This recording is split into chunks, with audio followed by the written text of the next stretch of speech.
जय Hind, Vande Mataram. Sunrise career academy में सभी छात्रों का स्वागत है। चित्रकूट से शिक्षा की क्रांति सनराइज़ करियर अकेडमी द्वारा, जो कि हमारा जो हेड ऑफ़िस है, ओम प्लाज़ा ट्रैफ़िक चौराहा करवी चित्रकूट, जहाँ पर ऑफ़लाइन क्लासेस लगती हैं। सनराइज़ करियर अकेडमी के माध्यम से ऑनलाइन, ऑफ़लाइन दोनों क्लासेस दी जाती हैं। चैनल को सब्सक्राइब करें, शेयर करें, दबा के शेयर करें, लाइक करें और बेहतरीन सामान्य अध्ययन के प्रश्न, मैथ, रीजनिंग, जीके, जीएस, संविधान के प्रश्न पाते जाएं और अपने पेपर को दुरुस्त बनाएं। अब कोई भी बच्चा हारेगा नहीं, सब जीतेंगे। इस वीडियो के माध्यम से मैं इस वीडियो के माध्यम से भारतीय राष्ट्रीय आंदोलन के प्रश्न लेकर आया हूं और सभी छात्र इसको बहुत अच्छे से देखिएगा। हो सकता है कि इससे बहुत सारे क्वेश्चन आपके आगामी एग्जाम में आ जाएं। भारतीय राष्ट्रीय आंदोलन के 2 या 3 प्रश्न हर पेपर में आते ही आते हैं और ये भारतीय राष्ट्रीय आंदोलन सब्जेक्ट में आयोग ने इसलिए डाल रखा है ताकि लोगों को पता चले कि हमारे देश को आज़ादी दिलाने वाले लोगों का क्या अस्तित्व था और उनके इस बलिदान को, योगदान को हम लोग अपने ज़हन में उतारें और सम्मान करें।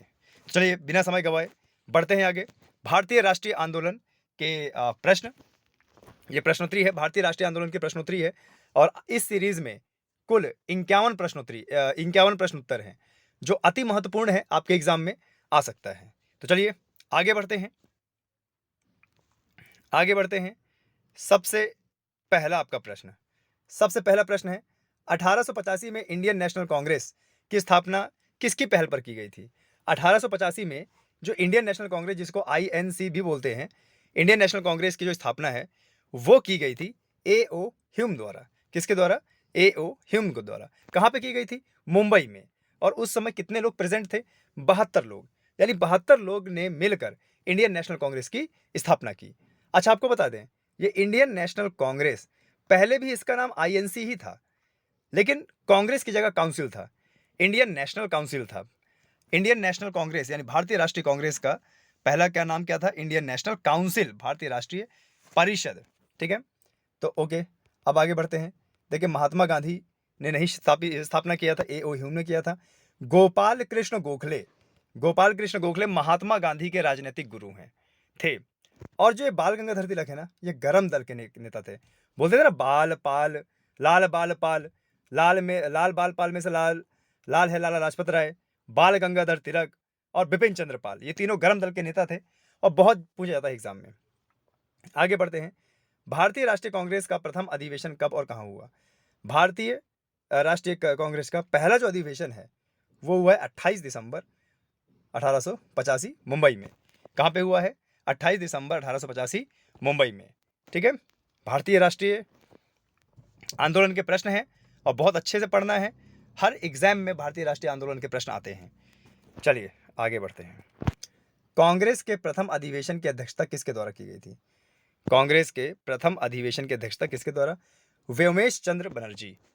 क्या है? WC बनर्जी, व्योमेश चंद्र बनर्जी ने पहली अध्यक्षता की थी। या आप बोल सकते हो आईएनसी के प्रथम अध्यक्ष भी कौन थे? यही थे, और प्रथम अधिवेशन की अध्यक्षता की इन्होंने। इसमें एक बात आ रहा है, दादा भाई नौरोजी ने पहली बार और सर्वप्रथम भारत की अर्थव्यवस्था का आकलन किया था। ये जो दादा भाई नौरोजी हैं, इन्होंने ही भारत की अर्थव्यवस्था का पहली बार आकलन किया था कि भारत की अर्थव्यवस्था क्या है। ड्रेन ऑफ वेल्थ का सिद्धांत भी इन्होंने दिया कि ये जो हमारा जो अर्थव्यवस्था है वो बह रही है, हमारा पैसा जो बह रहा है, किस तरफ बह रहा है? भारत से बहते हुए जा रहा है, सीधे कहाँ? इंग्लैंड में। आगे बात करते हैं। आर्य समाज की स्थापना किसने की है? आर्य समाज की स्थापना की है स्वामी दयानंद सरस्वती ने। ठीक है, स्वामी दयानंद सरस्वती ने आर्य समाज की स्थापना की है। राजा राम मोहन रॉय ब्रह्म समाज की स्थापना की है इन्होंने। और राजा राम मोहन रॉय, इनका बहुत बड़ा योगदान रहा है सती प्रथा को हटाने में, और विधवा पुनर्विवाह के पक्षधर थे ये, और भारत में अंग्रेजी शिक्षा के पक्षधर थे। इनको लगता था कि भारत में अंग्रेजी शिक्षा होनी चाहिए, एक आधुनिक शिक्षा होनी चाहिए। आगे बढ़ते हैं। राजा राम मोहन रॉय द्वारा किसकी स्थापना की गई? ब्रह्म समाज, अभी बताया मैंने। राजा राम मोहन रॉय इन्होंने कौन से समाज की स्थापना की? ब्रह्म समाज। सती प्रथा को भी इन्होंने हटाया है। अच्छा, सती प्रथा जब भारत में हटाई गई तो उस समय भारत का जो गवर्नर जनरल था वो कौन था? Lord William Bentinck. आगे बढ़ते हैं। वर्नाकुलर प्रेस एक्ट किस शासन में पारित किया गया? लॉर्ड लिटन के में। जब हमारे भारत में लॉर्ड लिटन का शासन था उस समय वर्नाकुलर प्रेस एक्ट पास किया गया। और ये किससे था? ये पत्रिका को छापने, जो पत्रिका थे, समाचार पत्र थे, अखबार थे, उनको छापने से रिलेटेड था। आगे बढ़ते हैं। पूना सार्वजनिक सभा इसकी स्थापना किसके द्वारा की गई? पूना सार्वजनिक सभा किसके द्वारा स्थापना की गई? महादेव गोविंद रनाडे। आगे बढ़ते हैं। यंग इंडिया के लेखक कौन है? यंग इंडिया के लेखक हैं लाला लाजपत राय, जो कि हमारे गरम दल के नेता थे। ठीक है, आगे बढ़ते हैं। एल्बर्ट, क्या है बोल रहा है? एल्बर्ट एल्बर्ट विधेयक किस वायसराय के काल में पेश हुआ? Lord Ripon. ठीक है, वायसराय का भी बहुत पूछता है एग्जाम में, थोड़ा इसका ध्यान दीजिएगा। एल्बर्ट विधेयक किस वायसराय के काल में पेश किया गया? तो वो कौन है? Lord Ripon. आगे बढ़ते हैं। आजाद हिंद फौज का गठन किसने किया? सुभाष चंद्र बोस ने। अखिल भारतीय आज़ाद हिंद फौज जो पूरे ऑल इंडिया लेवल की एक फ़ौज थी, इसका निर्माण किया सुभाष चंद्र बोस ने, देश के बाहर सिंगापुर से। और आपको बता दें, सुभाष चंद्र बोस ही अंडमान निकोबार के पहले प्रधानमंत्री थे। सुभाष चंद्र बोस ने ही ये नारा दिया था कि तुम मुझे खून दो, मैं तुम्हें आज़ादी दूंगा। और सुभाष चंद्र बोस ने ही रानी लक्ष्मीबाई सेना बनाई थी, महिलाओं के लिए खास, रानी लक्ष्मीबाई सेना। आगे बढ़ते हैं। ब्रिटिश इंडिया सोसाइटी की स्थापना किसके द्वारा की गई है? दादा भाई नौरोजी। ब्रिटिश इंडिया सोसाइटी की स्थापना दादा भाई नौरोजी के द्वारा। भारत सेवक समाज की स्थापना किसने की है? भारत सेवक समाज की स्थापना गोपाल कृष्ण गोखले। अच्छा, आपको एक चीज़ बता दें, गोपाल कृष्ण गोखले, ये बहुत बार एग्जाम में आता है, ये महात्मा गांधी के राजनैतिक गुरु थे, गोपाल कृष्ण गोखले। आगे बढ़ते हैं। भारत में उग्र राष्ट्रीयता के उदय का कारण क्या था? भारत में जो लोगों ने अहिंसा को छोड़ के हिंसा को अपनाना चालू कर लिया, तो उसका कारण क्या था? पहला ऑप्शन देखिए, उदारवादियों की पद्धति से असंतोष, बिल्कुल सही बात है। धार्मिक पुनरुत्थानवाद और संस्कृत नवजागरण, उपनिवेशों में भारतीयों के साथ दुर्व्यवहार, ये तीनों ही कारण थे भारतीय लोगों का उग्र रूप धारण करना। खाली अगर अहिंसा के बल में रहता तो मुझे नहीं लगता है कि 1947 में हमें आज़ादी मिल जाती। इसलिए कई लोगों ने हिंसा का प्रयोग किया, हिंसा को अपना शस्त्र बनाया, और देखिए आज हम आज़ाद हो गए। तो कहीं ना कहीं जब घी टेढ़ी सीधी उंगली से नहीं निकलता है तो उंगली टेढ़ी करनी पड़ती है। आगे बात करते हैं।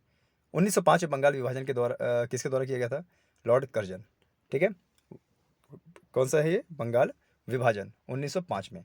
पूरा बंगाल सूबा था, और पूरे बंगाल सूबे में एक तरफ मुस्लिम जनसंख्या थी और एक तरफ हिंदू जनसंख्या थी। तो जो मुस्लिम जनसंख्या थी उसको पूर्वी बंगाल बोल दिया गया, और जो हिंदू जनसंख्या थी उसको पश्चिमी बंगाल। आगे वही पूर्वी बंगाल देश आज़ाद होने के बाद पूर्व पाकिस्तान बना, और जब इंदिरा गांधी की सरकार आई 1971 में, तो वही पूर्व पाकिस्तान बाद में बन गया बांग्लादेश सन 1971 में। तो 1905 में बंगाल का विभाजन हुआ है, लॉर्ड कर्जन ने इसकी नींव रखी थी। आगे बढ़ते हैं। उग्र राष्ट्रवादियों का साधन क्या था? बहिष्कार करना, बिल्कुल सही। स्वदेशी अपनाना, बिल्कुल सही। और राष्ट्रीय शिक्षा को महत्व देना, बिल्कुल सही। उग्र राष्ट्रवादियों ने किस तरीके से विरोध किया? सरकार के प्रोडक्ट का बहिष्कार किया, स्वदेशी अपनाया, और भारत की जो भारतीय शिक्षा है उसको महत्व दिया कि भैया हमारे बहुत पहले से जो हमारी शिक्षा चली आ रही है, हम उसको पढ़ेंगे, हम उसको लिखेंगे। आपके ब्रिटिश से जो शिक्षा आ रही है हम उसको नहीं पढ़ेंगे। ठीक है, आगे बढ़ते हैं। दक्षिण शिक्षा समाज की स्थापना किसने की? बाल गंगाधर तिलक। दक्षिण शिक्षा समाज की स्थापना किसने की है? बाल गंगाधर तिलक। और बाल गंगाधर तिलक ये गरम दल के नेता थे। तीनों की जोड़ी थी, लाल बाल पाल। लाल से लाला लाजपत राय, बाल से बाल गंगाधर तिलक, और पाल से बिपिन चंद्र पाल। ठीक है, देखो तीनों का नाम दे रखा है इसमें ऑप्शन में, तो ये बहुत पूछा जाता है एग्जाम में, रट लीजिएगा इसको। आगे, स्वतंत्रता मेरा जन्म सिद्ध अधिकार है और मैं इसे पाकर रहूँगा। बाल गंगाधर तिलक, इन्होंने अंग्रेज़ों को यह बतलाया कि स्वतंत्र रहना जन्म से अधिकार है मेरा इस भारत की धरती में, और इस स्वतंत्रता को मैं पाकर रहूँगा। और देखिए इसी जोश के साथ हमारा देश आज़ाद हुआ और इस साल हमने अपना 75वां स्वतंत्रता दिवस मनाया। मुझ पर किया गया लाठी का एक एक प्रहार ब्रिटिश साम्राज्य के कफन कील में कील बनकर रहेगा। लाला लाजपत राय को लाठियां बरसा के मार डाला गया था ब्रिटिश द्वारा। तो ये कथन किसके हैं? लाला लाजपत राय। किसके हैं? लाला लाजपत राय। मुझ पर किया गया लाठी का एक एक प्रहार ब्रिटिश साम्राज्य के कफन में कील बनकर रहेगा। लाला लाजपत राय। आगे बढ़ते हैं। अमेरिका में गदर पार्टी की स्थापना किसके द्वारा की गई थी? लाला हरदयाल। ठीक है, इंपॉर्टेंट है, इसको स्टार लगा लीजिएगा। कांग्रेस के उदारवादी व उग्रवादी नेताओं में वास्तविक रूप से विभाजन किस अधिवेशन में हुआ? सूरत अधिवेशन में। आगे चल के जो कांग्रेस है उसका इंडियन नेशनल कांग्रेस वो दो पार्ट में विभाजित हो गया था। एक था नरम दल, एक था गरम दल, यानी उदारवादी और उग्रवादी। उदारवादी का मतलब सरकार से प्रार्थना पत्र लिखकर सरकार से प्रार्थना करके हम लोग आज़ादी लेंगे। और जो उग्रवादी यानी गरम दल था, उन्होंने ये ठान लिया था कि चाहे हमें आज़ादी कैसे भी मिले, चाहे लड़कर मिले, हम लड़ कर लेंगे, लेकिन आज़ादी जरूर लेंगे। तो दो भागों में बट गया। हालांकि आगे आगे चल के 1911 में फिर वापस हो गया था, एक बन गया। लेकिन गरम दल, नरम दल, इनमें से गरम दल की भूमिका बहुत अहम रही। अप्रैल 1920 में दिल्ली की केंद्रीय असेंबली में बम फेंकने वाले क्रांतिकारी नेता कौन थे? सरदार भगत सिंह। तो पढ़ा आपने, सरदार भगत सिंह ने। हालांकि इस बम से किसी की जान नहीं गई, लेकिन इस घटना के तहत भगत सिंह को गिरफ्तार कर लिया गया और फांसी की सज़ा सुना दी गई। और पूरे भारत में सबसे कम उम्र के ऐसे क्रांतिकारी थे ये, जिनको 23 साल की उम्र में फांसी चढ़ा दिया गया। लेकिन आजकल का जो ज़माना चल रहा है, जिस उम्र में छात्रों को कलम उठानी चाहिए, उस उम्र में लड़का गुलाब का फूल उठा रहा है। यही कारण है कि हमारा देश शिक्षा के क्षेत्र में अभी आगे नहीं हुआ है। लेकिन हमें चित्रकूट के क्षेत्र से शिक्षा में क्रांति लाना है। हम कलम उठाएंगे और कलम से क्रांति करेंगे।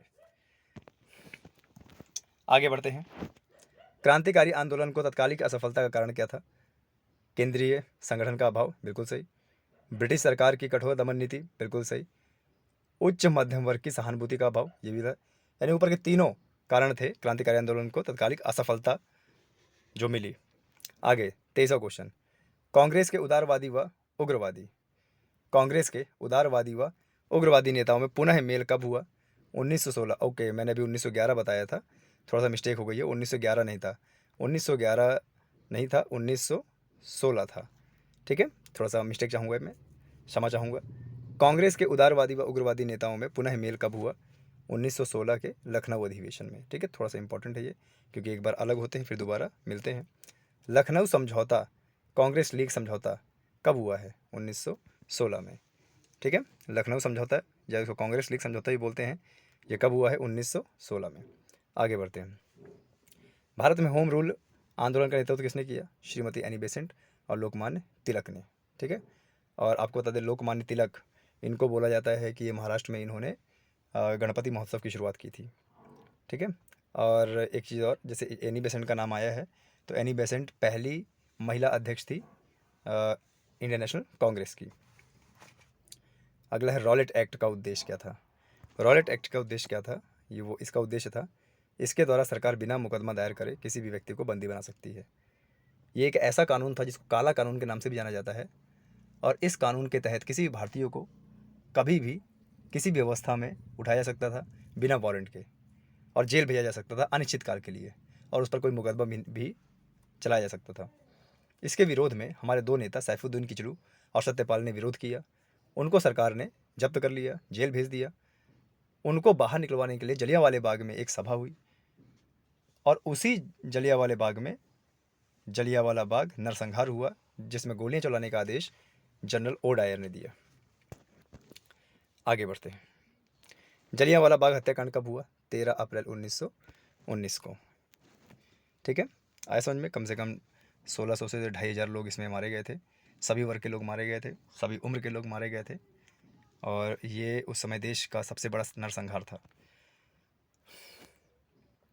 हंटर कमेटी की नियुक्ति सरकार द्वारा किस घटना की जांच के लिए की गई? हंटर कमेटी की नियुक्ति सरकार द्वारा किस घटना की जांच के लिए की गई? जलियांवाला बाग हत्याकांड की जांच के लिए। ठीक है, ध्यान दीजिएगा इसको।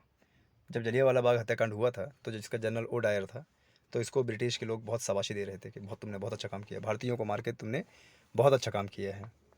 लेकिन एक व्यक्ति था उधम सिंह। उधम सिंह ने जाके इंग्लैंड में जाके एक पार्टी समारोह में रिवॉल्वर से सब की सब गोलियां इसके सीने में उतार दी और आ, भारत के इतने बड़े नरसंहार का बदला लिया इन्होंने। आगे बढ़ते हैं। असहयोग आंदोलन के प्रस्ताव के अनुसार आंदोलन का कार्यक्रम क्या था? असहयोग आंदोलन के प्रस्ताव के अनुसार आंदोलन का कार्यक्रम क्या था? तो इसका कार्यक्रम था सरकारी अदालतों का बहिष्कार, अदालतों का बहिष्कार, विदेशी माल का बहिष्कार, सरकारी वैतनिक और अवैतनिक पदों की उपाधियों का त्याग। तो ये सभी रीजन थे असहयोग आंदोलन के प्रस्ताव के अनुसार आंदोलन का कार्यक्रम। ठीक है। महात्मा गांधी ने किस घटना से खिन्न होकर असहयोग आंदोलन, चौरी चौरा कांड, जब उन्होंने असहयोग आंदोलन की शुरुआत की थी उसी बीच में उत्तर प्रदेश के गोरखपुर बलिया डिस्ट्रिक्ट में उधर चौरी चौरा कांड हो गया, जिसकी वजह से असहयोग आंदोलन महात्मा गांधी को वापस लेना पड़ा, स्थगित कर दिया गया। और महात्मा गांधी के आंदोलन वापस लेने से भारत के कई नौजवान रूठ गए थे कि भाई एक तो आंदोलन शुरू किया, अब उसको बंद कर दिया, देश को आज़ादी कैसे देंगे, कुछ इस प्रकार से। आगे बढ़ते हैं। 1 जनवरी 1923 को स्वराज दल की स्थापना किसके द्वारा की गई थी? देश बंधु चित्तरंजन दास व मोतीलाल नेहरू। 1 जनवरी 1923 को स्वराज दल की स्थापना की गई थी, किसके द्वारा? देश बंधु चित्तरंजन दास व मोतीलाल नेहरू। आगे बढ़ते हैं। स्वराज दल का कार्यक्रम क्या था? स्वराज दल का कार्यक्रम क्या था? बजट को रद्द करना, बिल्कुल सही। नौकरशाही को शक्तिशाली बनाने को वाले प्रस्ताव को विरोध करना, बिल्कुल सही। समस्त प्रभावशाली स्थानों पदों पर अधिकार करना, ये तीनों के तीनों कार्यक्रम थे स्वराज दल के। आगे बढ़ते हैं। साइमन कमीशन भारत कब आया? फरवरी 1928। ये साइमन कमीशन था, ये भारत का नया कानून बनाने आया था, भारत में एक नई व्यवस्था करने आया था। लेकिन क्या हुआ कि इस भारत के साइमन कमीशन हमारे भारत में एक कानून बनाने आया था। इसमें 7 सदस्य थे और सबसे गौर करने वाली बात है कि 7 सदस्य में से एक भी भारतीय नहीं था। नतीजा भारत के लोगों ने इसका बहिष्कार किया कि भाई भारत का कानून बनना है जिससे भारत चलेगा, और इसमें भारत का एक भी आदमी नहीं, भारत का एक भी नेता नहीं। नतीजा लोगों ने क्या किया? जमकर इसका बहिष्कार किया। इतना बहिष्कार किया कि ये भारत में विफल हो गया। काले झंडे, और जहाँ जहाँ साइमन कमीशन की गाड़ी गई वहाँ वहाँ इसको मारा गया, गाड़ियों से मारा गया, पत्थर से मारा गया, पथराव किया गया। फरवरी 1928 में यह भारत आया। 7 सदस्यीय साइमन कमीशन के कितने सदस्य भारतीय थे? एक भी नहीं, सब के सब गोरे लोग, ब्रिटिश लोग। इसीलिए इसको व्हाइट कमीशन यानी श्वेत कमीशन भी, श्वेत आयोग भी बोला जाता था। आगे बढ़ते हैं। साइमन कमीशन द्वारा कौन सी सिफारिश की गई कि भैया द्वैध शासन की समाप्ति और प्रांतीय स्वशासन की स्थापना की जाए, बृहत्तर भारतीय परिषद की स्थापना की जाए, संघ शासन की स्थापित की जाए। तो ये तीनों सिफारिशें थी। यह रिपोर्ट रद्दी कागजों की ढेरी में रखने योग्य है। साइमन रिपोर्ट के संबंध में यह कथन किसका है? सर शिवस्वामी अय्यर, कि भाई ये रद्दी कागज है, इससे भारत का उद्धार नहीं होने वाला है, ऐसे कानून भारत में नहीं चल सकते हैं। तो ये कथन थोड़ा सा इंपॉर्टेंट है, काफ़ी बार पूछा गया एग्जाम में, आप इसको स्क्रीनशॉट लेकर लिख लीजिएगा। नेहरू रिपोर्ट में प्रमुख रूप से कौन कौन सुझाव दिया गया था? तीनों ही दिए गए थे, पढ़ लेते हैं एक बार। भारत को तुरंत औपनिवेशिक स्वराज प्रदान किया जाए, कि भारत को तुरंत आज़ाद किया जाए, अब भारत आज़ाद हो जाएगा। प्रांतों में उत्तरदायी शासन की स्थापना हो, जितने भी राज्य हैं ऐसी सरकार वहाँ पे बने जिससे लोगों का कल्याण हो। केंद्र व प्रांतों के मध्य शक्ति का विभाजन हो, यानी एक पूरा केंद्र हो और एक राज्य, यानी 2 तरह की सरकार हो, एक केंद्र में बैठे और एक राज्य में बैठे। तो ये पूरे सुझाव दिए थे। कांग्रेस द्वारा पूर्ण स्वाधीनता का प्रस्ताव कब पारित हुआ? 31 दिसंबर 1929 के लाहौर अधिवेशन में। लाहौर अधिवेशन में इन्होंने ये तय किया कि हम पूर्ण स्वराज मनाएंगे, और जिसकी डेट रखी गई 26 जनवरी 1930। और उसी के तर्ज पर आज हम 26 जनवरी 1950 से लेकर आज तक अपना गणतंत्र दिवस मनाते हैं। और हमारा जो संविधान है वह 26 नवंबर 1949 को बनकर तैयार हो गया था और उसके कुछ अंश भारत में लागू भी हो गए थे। आगे बढ़ते हैं। महात्मा गांधी द्वारा दांडी समुद्र तट पर नमक कानून का उल्लंघन कब किया गया? 6 अप्रैल 1930। अच्छा, बहुत सारे बच्चों को डाउट रहता है कि सर 5 अप्रैल को पहुँचे, 5 अप्रैल को पहुँचे, 5 अप्रैल 1930 को पहुँचे, उन्होंने 5 अप्रैल 1930 को कानून तोड़ा। अरे नहीं भाई, 5 अप्रैल 1930 को वो वहाँ पहुँचे थे। फिर उसके बाद सुबह, अगली सुबह 6 अप्रैल 1930 में सूर्य की पहली किरण के साथ उन्होंने नमक कानून तोड़ा। तो ये पढ़ना है आपको। 5 को पहुँचे थे, 6 को तोड़ा उन्होंने कानून। ठीक है, आए समझ में? आगे बढ़ते हैं। गांधी जी द्वारा सविनय अवज्ञा आंदोलन के लिए कार्यक्रम निर्धारित किया गया था। क्या क्या? गांव-गांव में नमक बनाने के लिए निकल पड़ना चाहिए, बिल्कुल सही। बहनों को शराब, अफीम और विदेशी वस्त्रों की दुकान पर धरना देना चाहिए और हिंदुओं को अस्पृश्यता का त्याग करना चाहिए, ये उन्होंने कहा। सविनय अवज्ञा आंदोलन में यह उन्होंने निर्धारित किया कि सविनय अवज्ञा आंदोलन के तहत हम लोग हर गांव में नमक बनाएंगे, अपना खुद का नमक बनाएंगे। जो भी महिलाएं हैं, बहनें हैं, माँ हैं, बेटियां हैं, जहाँ शराब बिकती है, अफीम बिकता है, विदेशी वस्त्र बिकते हैं, वहाँ पर जाके धरना दें। और जो हमारे देश में एक छुआछूत थी पहले, अस्पृश्यता थी, उसका अंत करें। यानी उपयुक्त सभी। आगे बढ़ते हैं। लंदन में ब्रिटिश सम्राट द्वारा प्रथम गोलमेज सम्मेलन का उद्घाटन कब किया गया? 12 नवंबर को। प्रथम गोलमेज सम्मेलन का उद्घाटन कब किया गया? 12 नवंबर को। गांधी इरविन समझौता कब हुआ? 5 मार्च 1931 को। ठीक है, गांधी इरविन समझौता बोलते हैं इसको। गांधी और इरविन के बीच में समझौता हुआ था। जब हमारी क्लास आएगी विस्तार रूप से, उसमें हम बताएंगे क्या था, अभी तो ये रिवीजन है। द्वितीय गोलमेज सम्मेलन में कांग्रेस का प्रतिनिधित्व किसके द्वारा किया गया था? महात्मा गांधी ने। मैकडॉनल्ड अवार्ड के किस प्रावधान से गांधी जी बहुत आघात हो गए थे? दलित वर्गों के लिए पृथक निर्वाचन। सर 1932 में रैमजेट मैकडॉनल्ड, जो ब्रिटिश के प्रधानमंत्री थे, वह भारत में आए और उन्होंने एक योजना बनाई कि जिस तरीके से सांप्रदायिक निर्वाचन पद्धति चल रही थी 1909 से, अब दलितों के लिए भी अलग निर्वाचन पद्धति होगी। इससे भीमराव अम्बेडकर तो बहुत खुश हुए कि भाई हमारे दलित वर्ग के नेता भी अब जाएंगे, विधान परिषद में बैठेंगे। लेकिन इससे नाराज हुए कौन? महात्मा गांधी।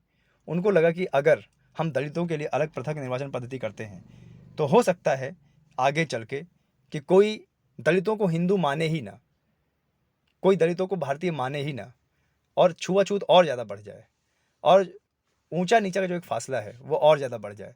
इसलिए गांधी जी ने इसका विरोध किया था। तृतीय गोलमेज सम्मेलन का आयोजन कब किया गया? 17 नवंबर 1932। लीग द्वारा मुक्ति दिवस कब मनाया जाता है? 22 दिसंबर 1939। अगस्त प्रस्ताव की मुख्य बात क्या थी? अगस्त प्रस्ताव की मुख्य बात क्या थी? ये तीनों ही मुख्य बातें थी, पढ़ते हैं इसको। ब्रिटिश सरकार का लक्ष्य भारत में औपनिवेशिक स्वराज की स्थापना करना, गवर्नर जनरल की कार्यकारिणी में भारतीय प्रतिनिधियों को शामिल करना, ब्रिटिश सरकार को युद्ध संबंधी मामलों में परामर्श हेतु युद्ध परामर्श समिति स्थापित करना, ये सभी थे। आगे बढ़ते हैं। क्रिप्स को भारत भेजने के लिए उत्तरदायी कारण क्या था? क्रिप्स को आखिरकार भारत क्यों भेजा गया? क्रिप्स मिशन लाया था ना वो। ब्रिटेन पर मित्र राष्ट्रों का दबाव था, गांधी जी के नेतृत्व में कांग्रेस का दृढ़ दृष्टिकोण और युद्ध की बिगड़ती हुई स्थिति। 1942 के समय में ब्रिटिश हर जगह से टूट रहा था। उधर विश्व युद्ध भी लड़ रहा था, जापान का भी खतरा था, और भारत के लोग भी आंदोलन कर रहे थे, जैसे बोलते हैं भारत छोड़ो आंदोलन 1942 के समय में। तो ये एक ऐसा मिशन था कि इसके तहत भारतीयों को समझाने के लिए अगस्त प्रस्ताव आया, लेकिन ये पूरी तरीके से विफल रहा। आगे बढ़ते हैं। अखिल भारतीय कांग्रेस के अधिवेशन में भारत छोड़ो प्रस्ताव कब पारित किया गया? 8 अगस्त 1942 में। ठीक है, ये बहुत पूछता है भारत छोड़ो आंदोलन कब किया गया? 1942 में। भारत छोड़ो आंदोलन का कारण क्या था? क्रिप्स मिशन की असफलता और निराशा व व्यग्रता का वातावरण, बिल्कुल सही। बर्मा में भारतीयों के प्रति अमानवीय व्यवहार होता था वहाँ पे, और शोचनीय आर्थिक स्थिति और शासन में अविश्वास। तो ये सब कारण थे। अब अंतिम क्वेश्चन है इस सीरीज़ का। जो जिन्ना था, मोहम्मद अली जिन्ना ने किस योजना को सड़े अंग कटे और दिमाग लगे पाकिस्तान की योजना, सड़े अंग कटे और दीमक लगे पाकिस्तान की योजना कहकर अस्वीकार कर दिया? राजगोपालाचारी योजना में। जिन्ना के किस योजना को सड़े अंग कटे और दीमक लगे पाकिस्तान की योजना कहा? राजगोपालाचारी योजना। क्यों? क्योंकि पाकिस्तान की मांग किसने की थी? जिन्ना ने, कि भाई हमारा एक अलग से देश होना चाहिए, मुस्लिम देश होना चाहिए, इस्लामिक देश होना चाहिए। चलिए, बहुत अच्छे तरीके से ये रिवीजन हुआ। इससे मैं दावा करता हूँ कि इससे बहुत सारे क्वेश्चन आपके एग्ज़ाम में आ सकते हैं, इसलिए वीडियो को बार-बार देखें, रेगुलर देखें। जय हिंद, जय भारत।